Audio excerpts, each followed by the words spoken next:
In today's episode, we have record-breaking numbers watching Echo Arena's recent Rookie Cup tournament, Apple news, new releases, Spatial news, Unreal Engine 5 news, and more. So, let's get started.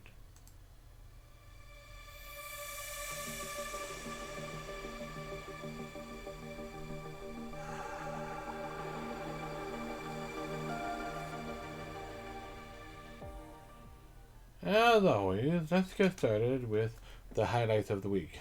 Unfortunately, Brad is not able to make it this week. He came down with walking pneumonia, basically. So keep him in your thoughts and your prayers. Hopefully, he will be recovered well enough to be able to join us next week on a regularly scheduled next episode of the VR Untethered podcast, which you are listening to right now. So, as I mentioned in the intro part, there is a lot of stuff going on. We have some new releases to talk about. We have some big news that's getting people hyped. And we have, in addition, the Echo VR tournament that happened just a few days ago. But as I mentioned, first off, my highlights. So, my highlight of the week, mostly the Echo VR tournament that I did participate in. I'll go into that a little bit more in just a second. I also want to mention that I did play VR chat some more via the virtual desktop and Shadow, because that lets me play in the PC world with the PC avatars and whatnot. And I've been exploring the world of dance clubs in VR. That's partially because I'm still trying to do the VR fitness challenge, and that's one form of fitness is dancing, and also it's a social activity. It's getting together with other people, meeting new people, and hanging out with people that you might already know, etc. And it's a good way to kind of cool down after an intense Echo Arena session. So I also played a little bit more of Westworld Awakening, and I checked out Hand Tracking Lab. Hand Tracking Lab was not quite as impressive as I was hoping it would be, but I think that was partially because the TV was on in the background. My son and my wife crossed in front of me several times, so that caused a loss of tracking of the hands. So all in all, I think it's really cool what was able to be done with it, but it was still finicky as heck and not really ready for prime time.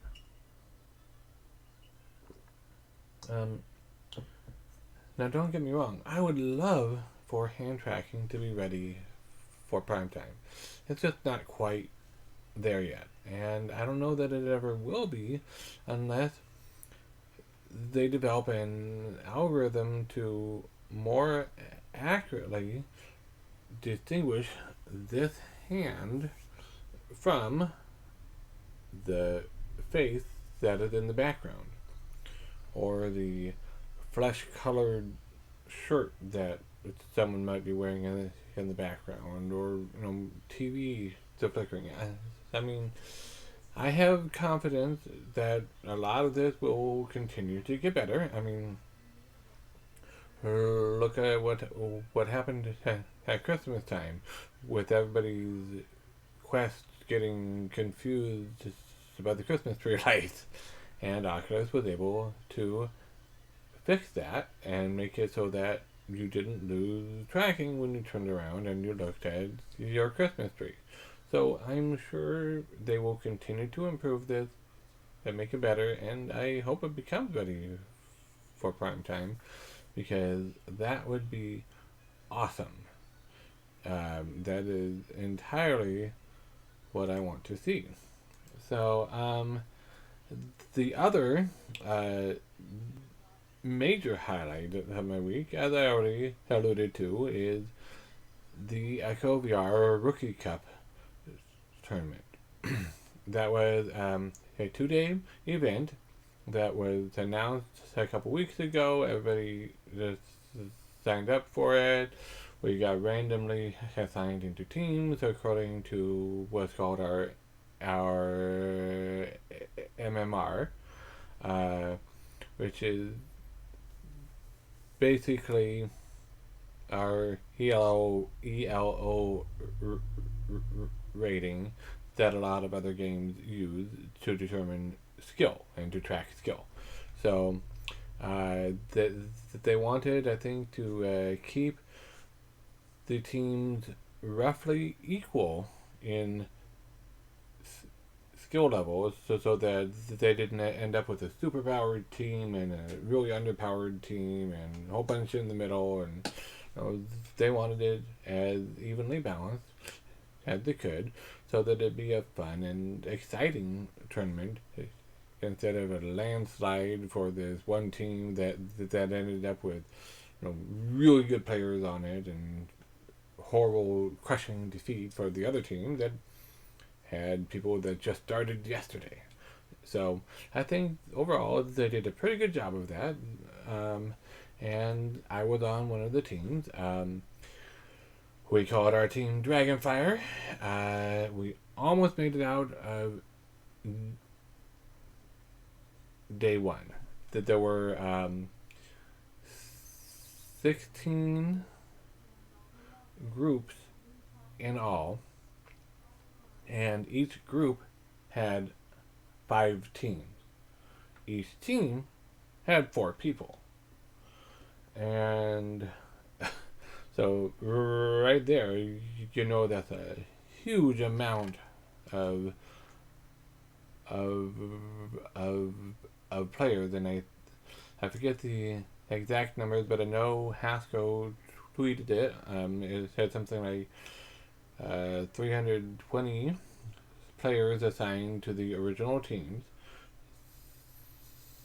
and something like, I don't know, 150 subs, 50 casters involved because they were casting on their Twitch channels for VRML1, VRML2, and VRML3, I believe. And even with,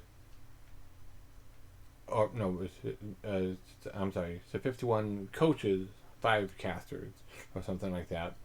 And they had, I believe, all 3 of their Twitch channels going. And even with all 3, they could not cover and cast all of the teams, unfortunately. But we played basically round robin, 3 games within our group, best of 3 in each match.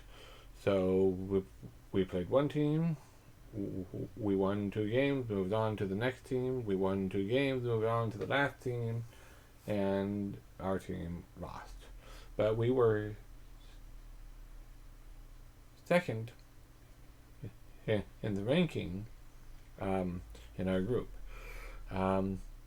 We had a couple of technical issues, which made us drop down to 3 players on our team, which the other team graciously held one of their players out to not make it too unbalanced. And we lost our coach also because he had a power outage. So we were at a disadvantage because of that, and we were also at a disadvantage because they had one person on their team that was really good at grabbing the disc, holding on to the disc, avoiding people, and shooting very hard to defend against goal shots. So we lost. It was a fair and square loss for us, a fair and square victory for them. They moved on to day two.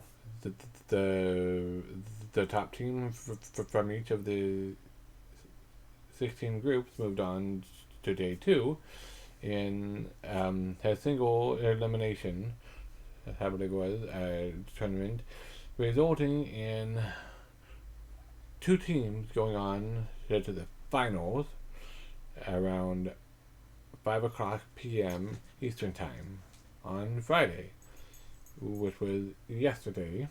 I'm recording this Saturday, so for me yesterday was the finals. And it was an extremely hyped event. They had record numbers of people watching their streams. So season 2 of the VRML coming out soon is gonna really be amazing, because they're gonna have the established teams and they're gonna have all these new teams coming in as well, because of it being on Quest.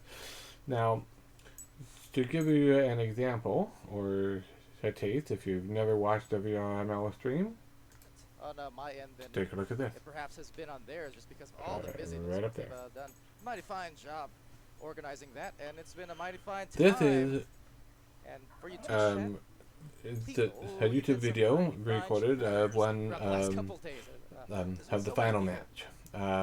They have it so that on Twitch, when it's live, you can hover over the team names and get actual real-time stats on the players, and they've got the stats down there at the bottom as well. So, and this got like 200 or so people watching at the peak, which I know doesn't really sound like a lot for normal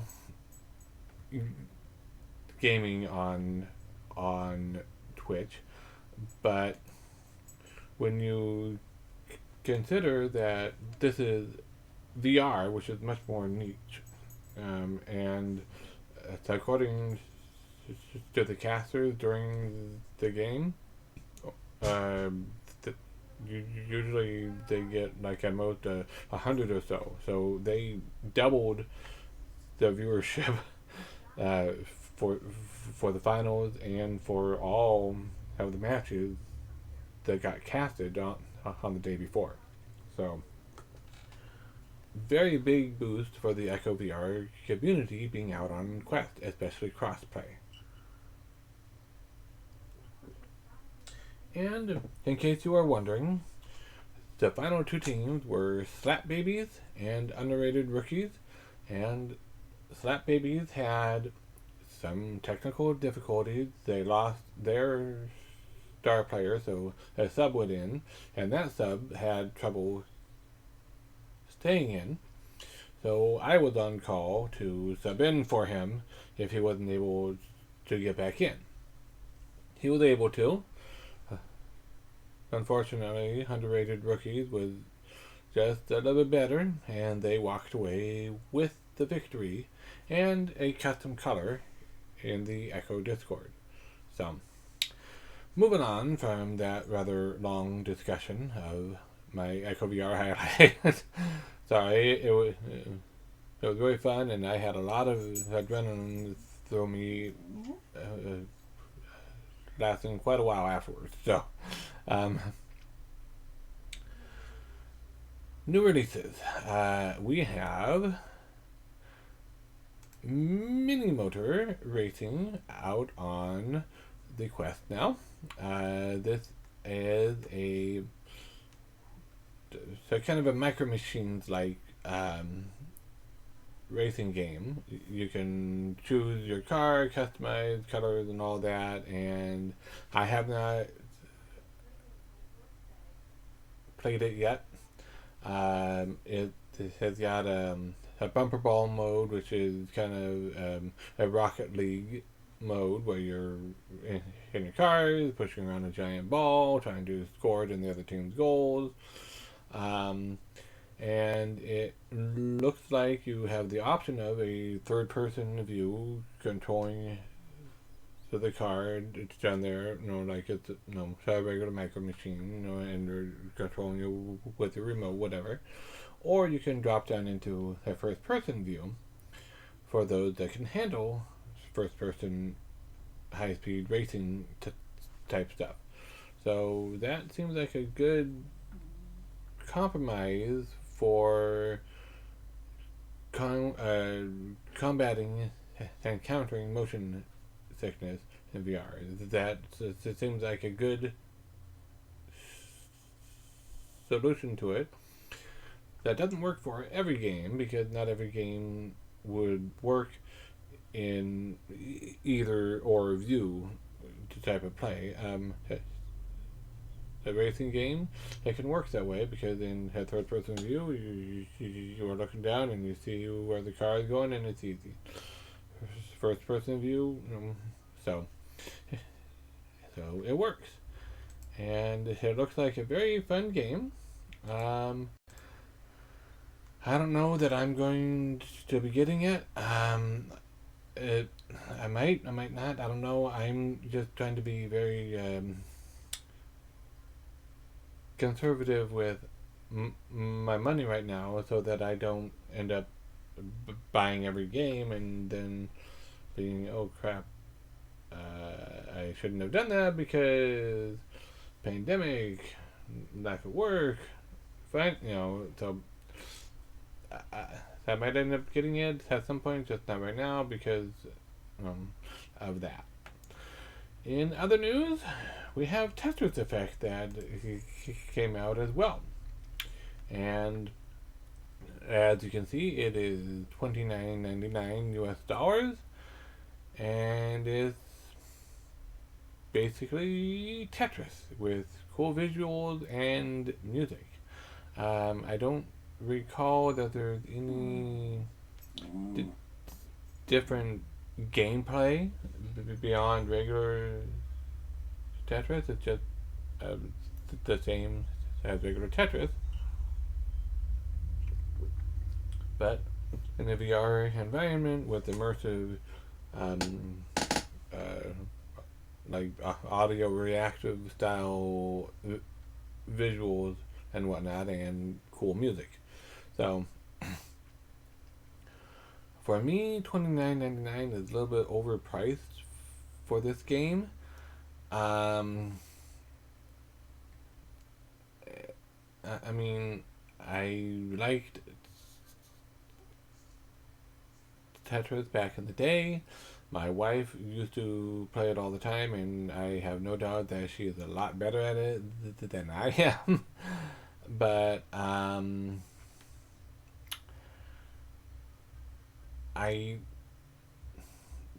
to me, this is a little bit too high priced. I mean, I know a lot of work went into it, and we want to support the developers and all of that, and I get that, I do.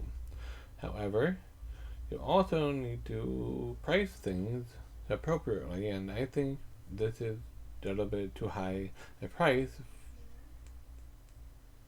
for what it is, because it is not as physical a game as Beat Saber, even, which is another game at this price. Box VR, and I mean, your mileage may vary. If you disagree with me, hey, let me know in the comments. Reach out to me on Twitter if you want. Join our Discord and slap me with a trout or whatever. But for me, this is a little bit too high a price. I'm sure it's a great game. I mean, it looks well done. It looks fun, gorgeous with the videos and all that, but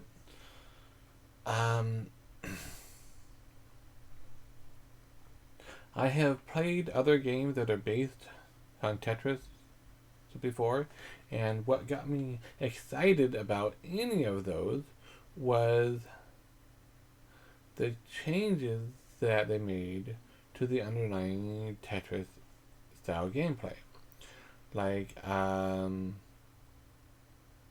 I forget what it was, but it was one of the Mario ones, of the Nintendo ones, and they had the spherical worlds, basically, that were the Tetris world, and you had to play that way. And that was fun. That was a unique twist. There was Tetris Attack, where if you get it was a multiplayer Tetris, and if you got the right kind of combo, it would drop down unbreakable bricks on the other player, or it would give you a power up or whatever. New modes excited me more than just, oh hey, here's the Tetris on this other platform. Okay, uh, you know, so, and this does add new things, but the new things it adds are visuals and the music. And to me, that I don't know that that's quite enough. But hey, let me know what you think. Am I right? Am I wrong? Do I need to go jumping on a lake? Let me know. So, moving on out of new releases, let us go to upcoming titles. I don't know if I just didn't do my research right in my show prep, or if I am forgetting something. I want to say I remember something that's supposed to be coming out next week sometime, but I can't remember what it is, and I've been so focused on Echo Arena this week that I did all of my show prep minutes before starting recording this. So if you know of any upcoming titles coming next week, please let me know in the comments, and I will pin that comment right up to the top. So, moving on to news. In the news, underrated rookie take the Rookie Cup on Thursday's extremely hyped finals. I know I said this Friday earlier. I blanked. It was Wednesday and Thursday that the tournament were on. So I said Friday earlier. I meant to say Thursday. So if you were yelling at the screen earlier, you're right. It was Thursday, not Friday. Mea culpa. As I mentioned, it was extremely hyped. They were, just a massive number of people involved, both in playing, both in being subs, and the casters, and the coaches, and the people watching it being played live. It was immense. It was a massive undertaking. It was loads of fun, and it's making me excited to get our team together for VRML Season 2. You may see us there. We may win. We may lose. I don't know. We'll win some, lose some. Never know. But no matter what, it'll be fun. And I gotta say, it was much more enjoyable playing these matches, even though it was for high stakes, and thus, in theory at least, more stressful than it was playing public matches, because in the public matches you tend to get matched with people that don't know what the heck they are doing. They don't know how to regrab, they don't know how to pass, they don't know how to work as a team. They're just in it, hey, I'm gonna get the disc. No, I'm gonna get the disc. No, I am. And so it's pure chaos, which can be fun also, but it's a different kind of fun.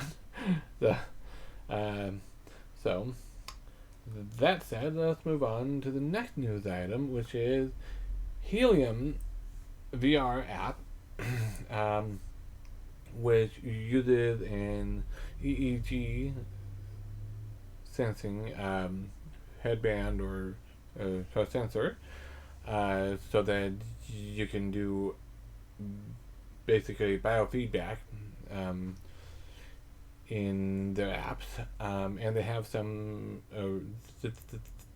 they have ways to use it without that as well if you don't have that. Anyways, I discovered that their app is being used in several clinical studies and trials, including studying how it can be used to help with opioid addiction. So that is extremely cool that we continue to see research in VR for good, as it were. VR for medical uses, for therapeutic uses, and I think that's an excellent direction for VR to be going in. I mean, games are fun, VR sports are fun, but using it for this purpose is fun and very worthwhile as well. I mean, I'd love to see this kind of news. So, moving on to a different kind of news, Spatial is offering its platform for free for the next couple months on various platforms, including the Oculus Quest. So what that means is, if you're not familiar with what Spatial is, it's an open VR AR collaboration platform that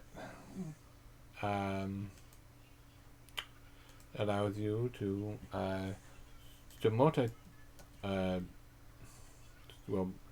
collaborate with each other online. So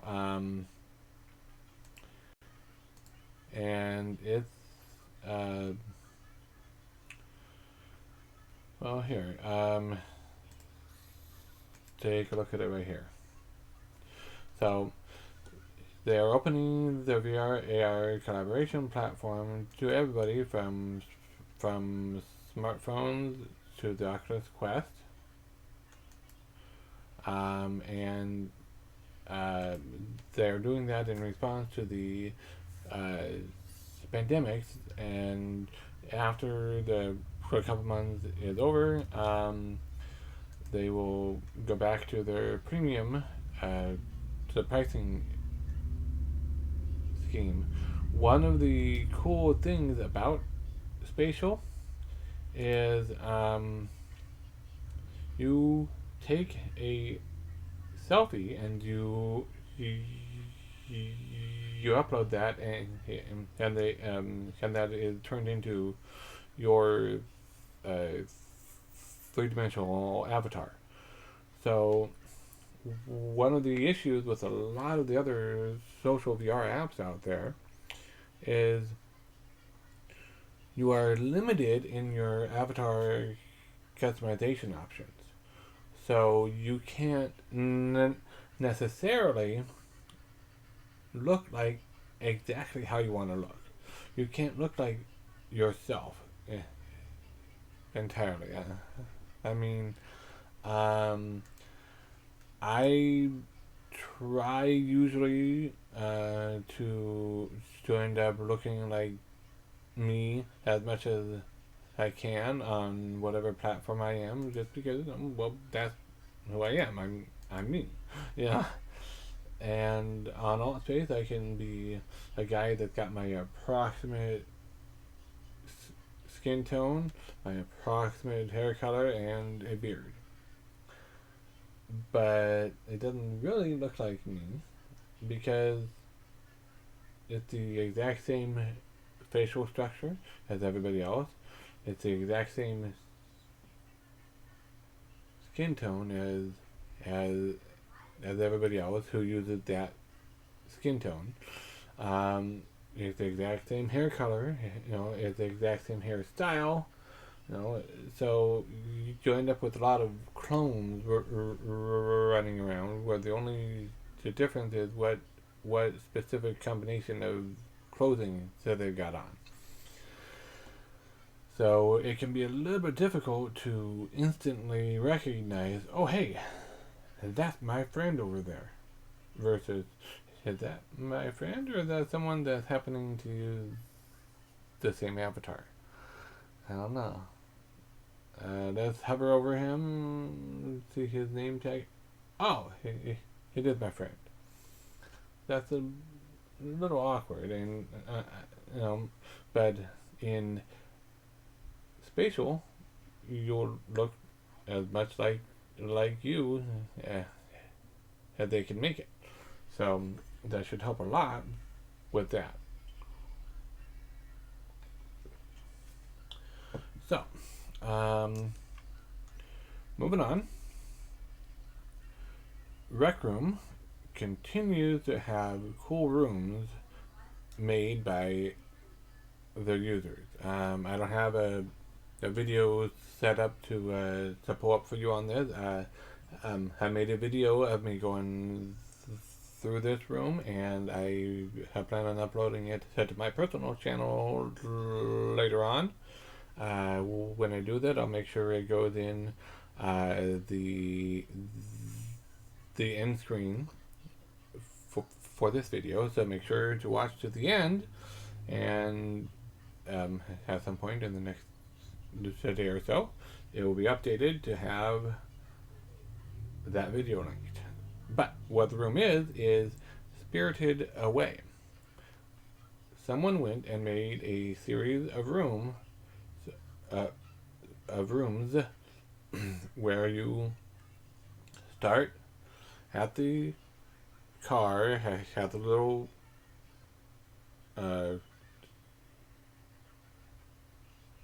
statue in front of the tunnel that goes into the spirit town. That's the opening spot there. And then you go and you walk in, and you are in the spirit town, and you see the kind of blobby, shapeless ghost eating the food and all that, and you see Chihiro's parents as pigs and all that, and then you go on, it's exploring around, looking around, go on to the next room, and you're in the next part, and it's basically taking you through a lot of the environments that are used in the movie. They've got the boiler room, they've got the baths, they've got Baba Yaga's office, so it's very cool. It's very fun. It's not a game. There's nothing to do in it other than explore and take pictures and go, ooh, ah. But it was really well done. Now, if you want to check it out and you are on the Oculus Quest, I highly recommend going into a private instance of it. Not because, necessarily, other people being annoying and obnoxious or whatever, but it's a very intensive room, and it pushes it to the limit. So if you're in there with other players, that just adds extra stress on the room, and I found it crashed. It was really laggy, and then it crashed. But when I went in that private room instance of it, I didn't have a problem. So unfortunately, that means it's not necessarily a good one to bring friends to. If you want to explore a room together with friends, but I don't know, maybe if you have only one or two the friends with you instead of 10, then it might prove to be stable enough. I don't know. Let me know if you find out. Comment below. So, other big news, Apple has acquired NextVR, which is promising news for Apple and their steps towards making VR and AR devices. This may mean that they are going to focus more on the VR than they initially said they were going to. If I remember right, initially they have said that in the beginning they will still be focusing more on the AR and then VR down the road. Well, next VR is a VR 3D 360 video creating the company. If I remember right, these are the ones who first took you on the Gear VR down into the boxing ring at UFC stuff. Or the Octagon, rather. Or down into the boxing ring, had actual boxing matches. Onto the court with the NBA players. And they do an excellent job at that. The only problem I ever had with it is everything kind of seemed a little bit too small scale-wise, so it was like looking at toys almost, but still, it did a really good job. It was like extremely crisp graphics. So this is a good acquisition for Apple because they have a lot of experience in making good quality VR and AR experiences. Because I believe that they also did an AR way of watching a basketball game. So I think this was a good move on Apple's part. In other news, speaking of entertainment and whatnot, a couple hours ago today and again tonight, Culture Hub is and will be doing a live stream discussion with the people behind a VR immersive theater production. I wasn't able to watch it and get all of the details, but it's some behind the scenes stuff, some of what they were thinking about when they made it, etc., and some sneak previews of stuff from the production. And it's called Pandora X, and I wasn't able to determine if it was going to be like a mixture of VR and actual live theater, or if it was going to be all VR, but the VR audience would be involved, because one of the things in the description,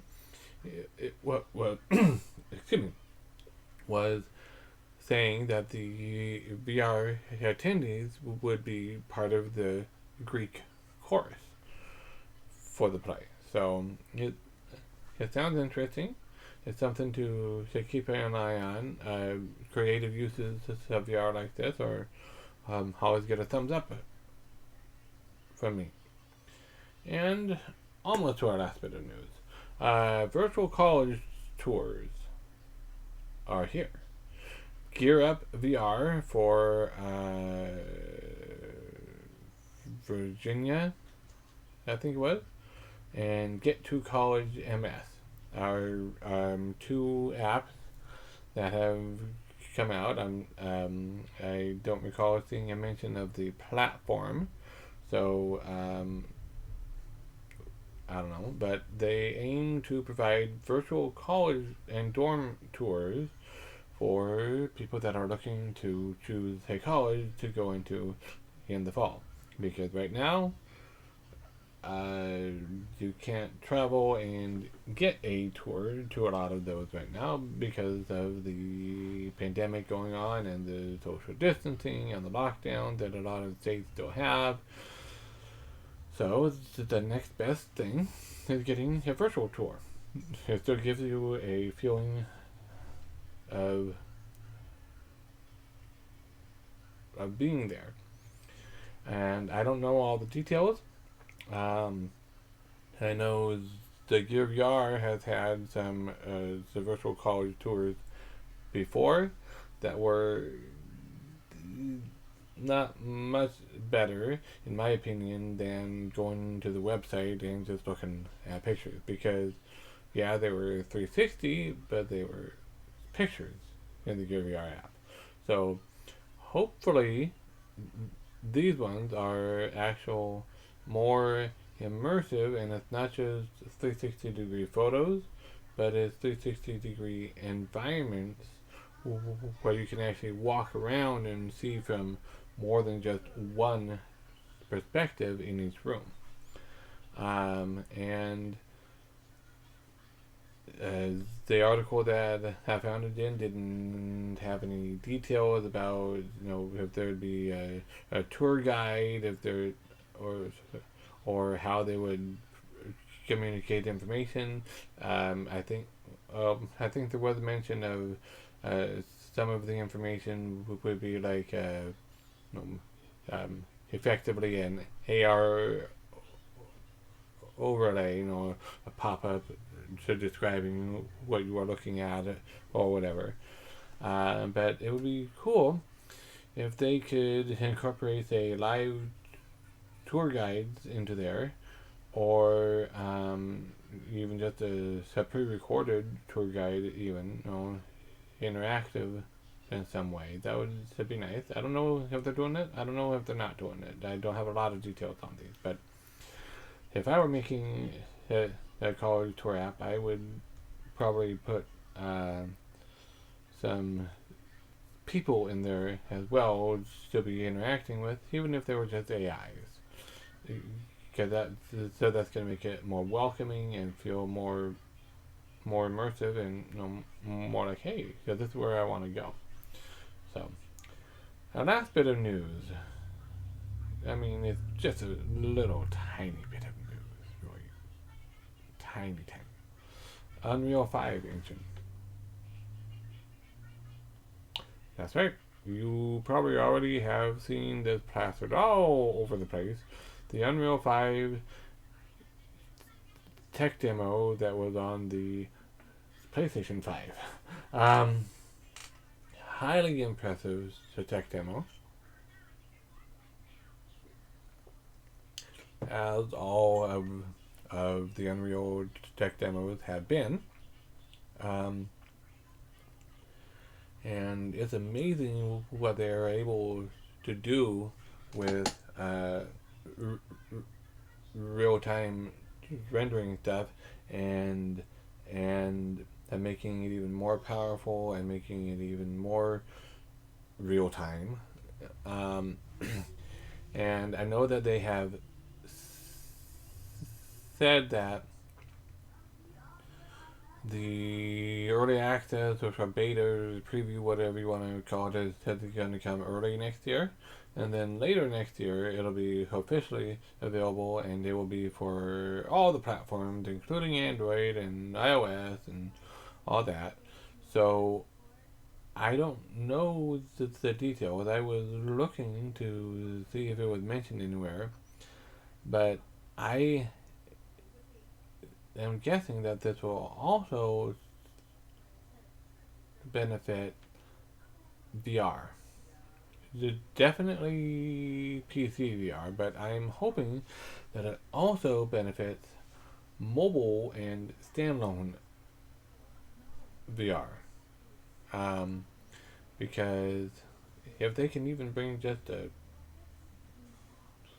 a hundredth of the improvements that they showed in the tech demo, if they can even bring just a hundredth of that to the Quest, that'd be awesome. You know, I mean, I don't know how they're doing it, but if they can, if this enables, say, real-time lighting on the Quest, that right there is a game changer for a lot of games. If they can incorporate any of the nanite stuff into Quest games, again, a game changer. Everything that makes it easier for the devs, meaning they don't have to worry, even if it's as much, about optimizing everything and cramming everything down to the bare minimum. The less of that they have to do, the more they can focus on the gameplay aspects and making sure that's as smooth and as polished and as bug-free as possible. So this is just something that I am keeping an eye on. I don't know about you, but I will be keeping an eye on it and seeing what improvements to the Quest it might bring, because it truly was an impressive demo. And even though I know it was just a video made for a demo, that looks like a game I wouldn't mind playing. Or an experience I wouldn't mind going through in VR. So, we'll see. But for now, I'm signing off. Remember to like, subscribe, comment, and tell all your friends that they need to do that too. Even if you need to kind of twist their arm a little bit, right? To twist their arm, you get them to watch, like, subscribe, all will be well in the world.